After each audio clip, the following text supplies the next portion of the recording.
అబద్ధాలలో అగ్రగామిగా ఈ రాష్ట్రాన్ని నిలుపుతా ఉన్నాడు.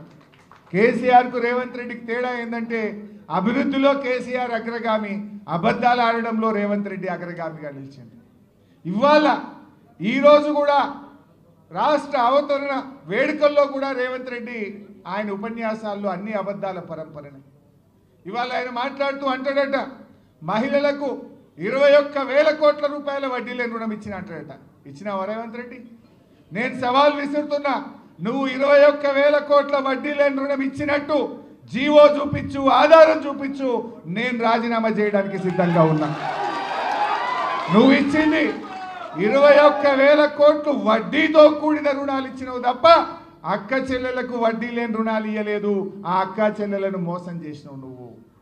ఇవాళ ఆయన మాట్లాడుతుండు 60,000 ఉద్యోగాలు ఇచ్చిన నోటిఫికేషన్లు చూపి. నీ ప్రభుత్వం వచ్చినాక ఉద్యోగాలకు 60,000 ఉద్యోగాలకు నువ్వు నోటిఫికేషన్లు ఇచ్చినట్టు చూపి రేవంత్ రెడ్డి. నువ్వు ఇచ్చింది కేవలం 10,000 మాత్రమే. ఆ మిగతా ఉద్యోగాలు కేసీఆర్ గారి నోటిఫికేషన్ ఇచ్చి, పరీక్ష పెట్టి, ఫలితాలు ఇచ్చి, ఫిజికల్ టెస్ట్ చేస్తే వాటికి కాయిదాలు పంచినవు తప్ప నువ్వు ఇచ్చింది కానే కాదు రేవంత్ రెడ్డి అని గుర్తుపెట్టుకో. అన్ని అబద్ధాలే. ఆయన మాట్లాడుతూ 275 లక్షల మెట్రిక్ టన్నుల పంట పండింది అన్నాడు. పండింది ఎవరి పుణ్యం? బీఆర్ఎస్ ప్రభుత్వ కృషి వల్ల, కేసీఆర్ యొక్క ముందు చూపుతో పండింది. నువ్వు వచ్చినాక రేవంత్ రెడ్డి నీ ఏడాది అర్థం పాలనలో ఒక ప్రాజెక్టు కట్టినవా? ఒక ప్రాజెక్టు పూర్తి చేసినవా? ఒక్క ఎకరానికి నీళ్ళు ఇచ్చినవా? ఒక్క చెరువు తవ్వినవా? ఒక్క చెక్ డ్యామ్ కట్టినవా? నువ్వు చేసిందేంది?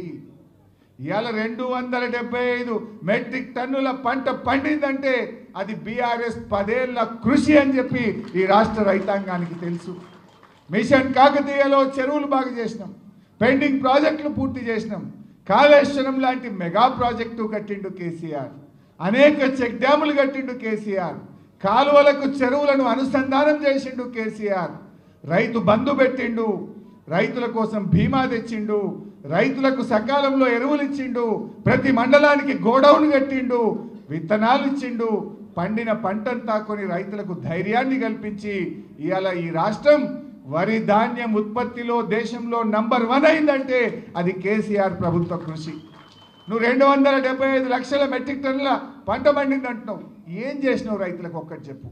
ఒక చెరువు తవ్వితేవా? ఒక ప్రాజెక్టు పూర్తి చేస్తేవా? ఒక ఎకరానికి నీళ్ళు ఇస్తేవా? నువ్వు చేసిందేమున్నది? రైతు బంధు ఎగ్గొట్టినవు, రైతు బీమా బంధు పెట్టినవు. నువ్వు చేసిందేముంది? చారాణ రుణమాఫీ చేసినావు, బారాణ రుణమాఫీ ఎగ్గొట్టినవు. ఇంతకు మించి నువ్వు రైతులకు చేసిన ఒక్క మంచి పని ఉంటే చెప్పు.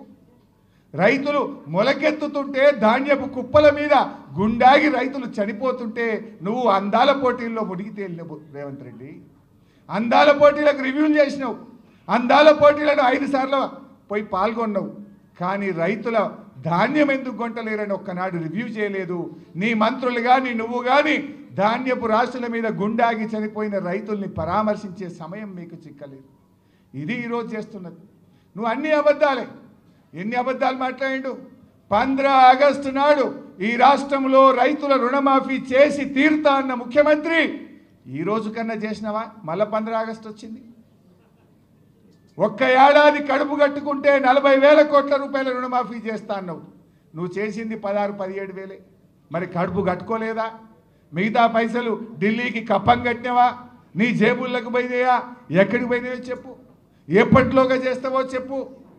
నువ్వు దేవుళ్ళ మీద ఒట్టు పెట్టి 15 ఆగస్టులోగా రుణమాఫీ చేస్తా అని మాట తప్పినావు. మొన్న అసెంబ్లీ సమావేశాల్లో మార్చి 31వ తేదీ కల్లా రాష్ట్రంలో రైతులందరికీ రైతు బంధు వేస్తా అన్నావు. 31 మార్చి పోయింది, ఇవాళ 2 జూన్ వచ్చింది. ఈరోజు కూడా రైతు బంధు డబ్బులు రైతులకు పల్లె. అసలు నువ్వు ఒక్క విషయమన్నా రాష్ట్ర అవతరణ దినోత్సవం నాడు కూడా నిజం మాట్లాడకపోతివి. వెనకటికి ఏదో శాపం ఉన్నట్టు ఏదో అంటారు చూడు, నువ్వు అబద్ధం ఆడకపోతే తలబలిగి చనిపోతావు అన్నట్టు ఈ రేవంత్ రెడ్డికి అట్లాంటి శాపం ఏదో ఉన్నట్టు అనిపిస్తుంది నాకు. అబద్ధాలు తప్ప నిజాలు పలకడు.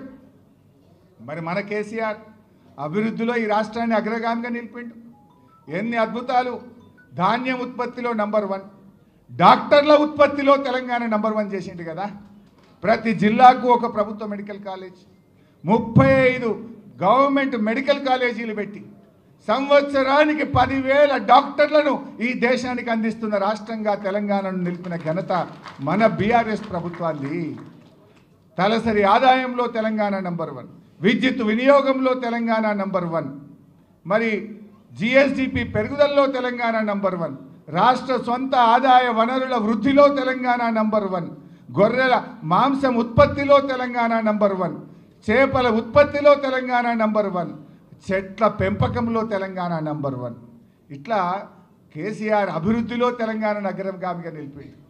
రేవంత్ రెడ్డి నువ్వు ఎన్ని అబద్ధాలు ఆడుతీవి? 6 గ్యారంటీలు అంటివి, బాండ్ పేపర్లు ఇస్తేవి, మొదటి సంతకం రుణమాఫీ మీదనే అంటివి. నీ అబద్ధాలకు హద్దు పద్దు ఉన్నదా? అధికారంలో రాకముందు అబద్ధాలే, అధికారంలో వచ్చిన తర్వాత కూడా అబద్ధాలు. కానీ కేసీఆర్ ఒక్కటే చెప్తుంటాడు, మనం అధికారంలో ఉన్న ప్రతిపక్షంలో ఉన్న మన ఆలోచన అంతా తెలంగాణ కోసం కావాలి, తెలంగాణ ప్రజల కోసమే పనిచేయాలని చెప్పి ఇవాళ కేసీఆర్ ఆలోచనలో పనిచేస్తున్న పార్టీ బీఆర్ఎస్ పార్టీ. ఇవాళ ప్రతిపక్షంలో ఉన్నా మనం ఎక్కడ ఆగుతలేం కదా. ఈ ప్రభుత్వం మెడలు వంచి ఆ 16-17 వేల కోట్ల రుణమాఫీ అయిందంటే బీఆర్ఎస్ పోరాటం వల్ల అవుతా ఉంది. ప్రతి అడుగడుగున ఈ ప్రభుత్వం తప్పిదాల మీద మూసి బాధితుల్ని కాపాడింది ఎవరు? BRS party. నువ్వు హైడ్రా పెట్టి పేదల ఇండ్లు కూలిస్తే ఆ పేదలకు అండగా నిలబడ్డది ఎవరు? BRS party. ఇవాళ నువ్వు చేసే అరాచకాలు ప్రతి విషయంలో కూడా బీఆర్ఎస్ ఇవాళ తెలంగాణ ప్రజలకు ఒక శ్రీరామ రక్షలాగా, ఒక కవచంలాగా నిలబడతా ఉంది. నువ్వు ఏం చేసినావు రేవంత్ రెడ్డి? నువ్వు 18 నెలలు అయింది, ఒక్క మంచి పని ఉన్నదా? కేసీఆర్ కిట్టు బంధు పెట్టినావు, రైతు బంధు పెట్టినావు, ఇవాళ బతుకమ్మ చీరలు బంధు పెట్టినావు, విద్యార్థులకు ఫీజు రియంబర్స్మెంట్ బంధు పెట్టినావు. ఉన్న పథకాలు బంద్ చేయడం తప్ప నువ్వు చేసిన మంచి పని ఉందా? చేసిండు రేవంత్ రెడ్డి. ఏమైనా చేసిండు అంటే బీఆర్ఎస్ ప్రభుత్వంలో మంచి పనులు ఏవైతే జరిగినాయో వాటి మీద కమిషన్లు మాత్రం వేసిండు. ఇవాళ రాష్ట్రం వచ్చిన 6 నెలల్లోనే 24 గంటల నాణ్యమైన కరెంట్ ఇచ్చిండు కేసీఆర్.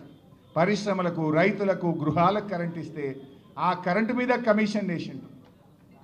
ఇవాళ కాళేశ్వరం ప్రాజెక్టు కట్టి 20 లక్షల ఎకరాలకు బీఆర్ఎస్ ప్రభుత్వం నీళ్లు ఇచ్చింది. ఈ మూర్ఖులు ఏం మాట్లాడతారు? ఒకడంటాడు 1 ఎకరానికి నీళ్ళు రాలేదంటాడు, ఒకడంటాడు 50,000 ఎకరాలే వచ్చినాయి అంటాడు, ఒకడంటాడు 1,00,000 ఎకరాలకే నీళ్ళు వచ్చినాయి అంటాడు. నేనంటలేను, నీ ఇంజనీర్లు ఈ కాంగ్రెస్ ప్రభుత్వానికి ఇచ్చిన నివేదికలో 20 లక్షల ఎకరాలు కాళేశ్వరం ద్వారా కొత్త ఆయకట్టు స్థిరీకరణ జరిగింది అని నీ ఇంజనీర్లే చెప్తా ఉన్నారు.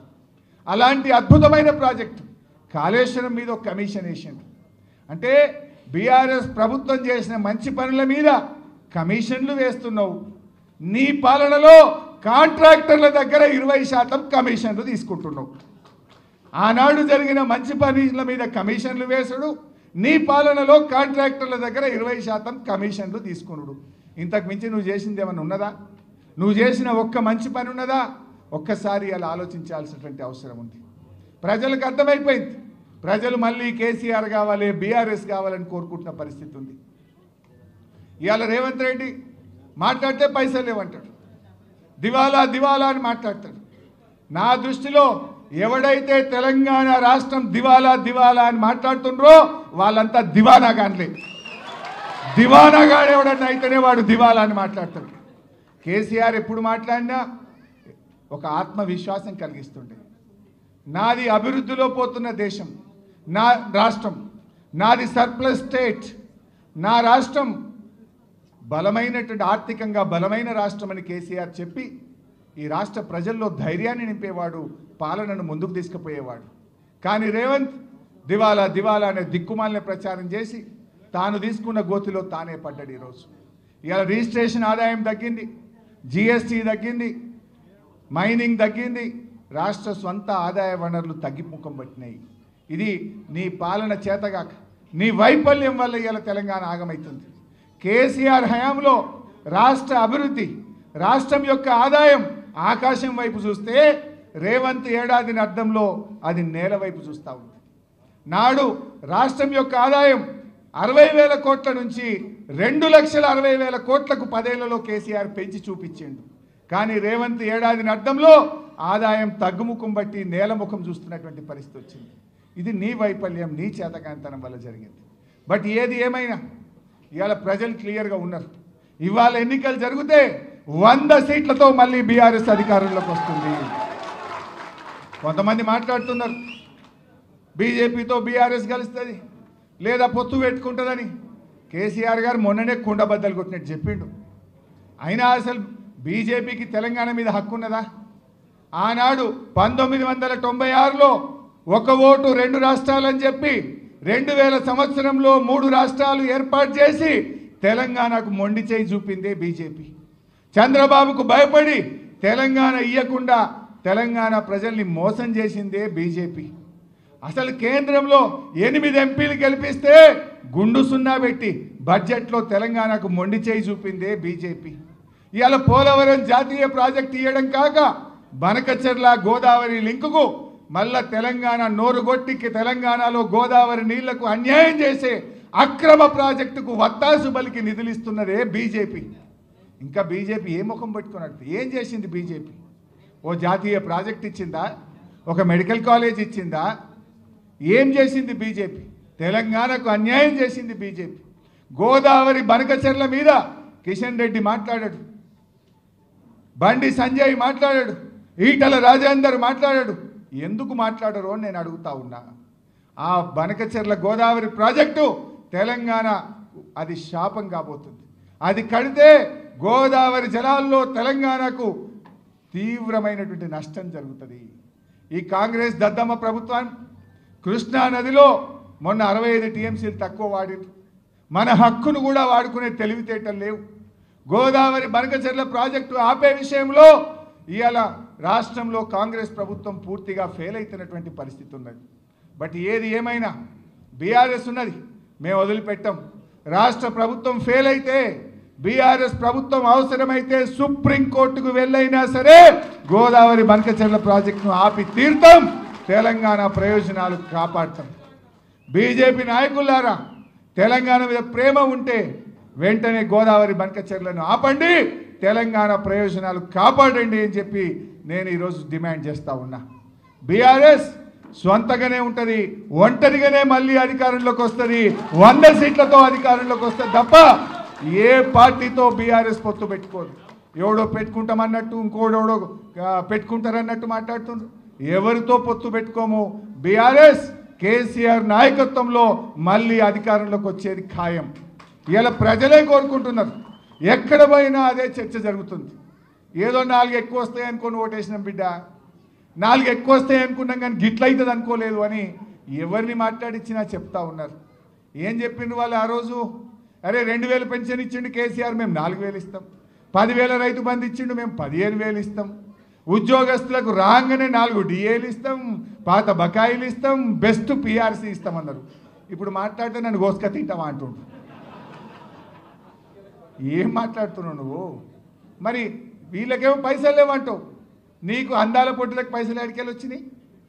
నీ భూముల కాడికి 4,000 కోట్లతో 6 లైన్ రోడ్డుకు డబ్బులు ఎడికెళ్ళి వచ్చినాయి? 1,000 కోట్ల రూపాయలతో టెండర్లు ఎడికెళ్ళి పిలుస్తున్నావు.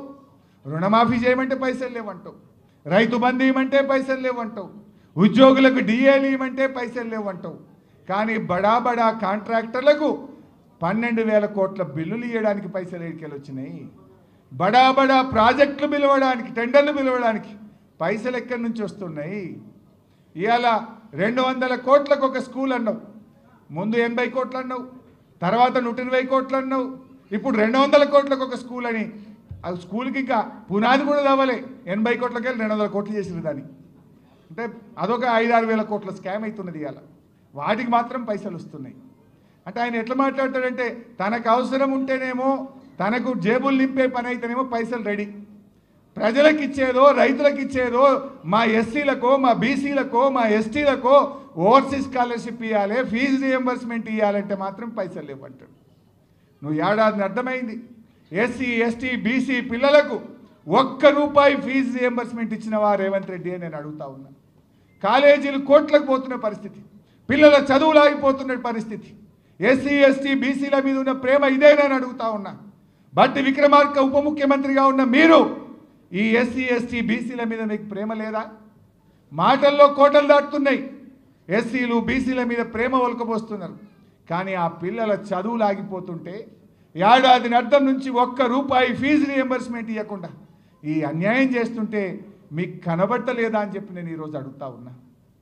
మనందరం బీఆర్ఎస్ కార్యకర్తలం, బీఆర్ఎస్ కుటుంబ సభ్యులం ఇవాళ చాలా ఇబ్బంది పెడుతున్నారు మన మీద. నిన్న కూడా గౌతమ్ను తీసుకుపోయి అరెస్ట్ చేసి రాత్రంతా పోలీస్ స్టేషన్లో పెడితే బీఆర్ఎస్ లీగల్ సెల్ అద్భుతంగా పోరాడి గౌతమ్ను బయటకు తీసుకొచ్చింది. మన బీఆర్ఎస్ లీగల్ సెల్ ఒక ధైర్యాన్ని ఇచ్చి ముఖ్యంగా సోషల్ మీడియా యాక్టివిస్టులకు, విద్యార్థి ఉద్యమకారులకు, బీఆర్ఎస్ కార్యకర్తలకు మన లీగల్ సెల్ ఎంతో అండగా తెలంగాణ భవన్ నుంచి రాత్రింబవళ్ళు కృషి చేస్తుంది.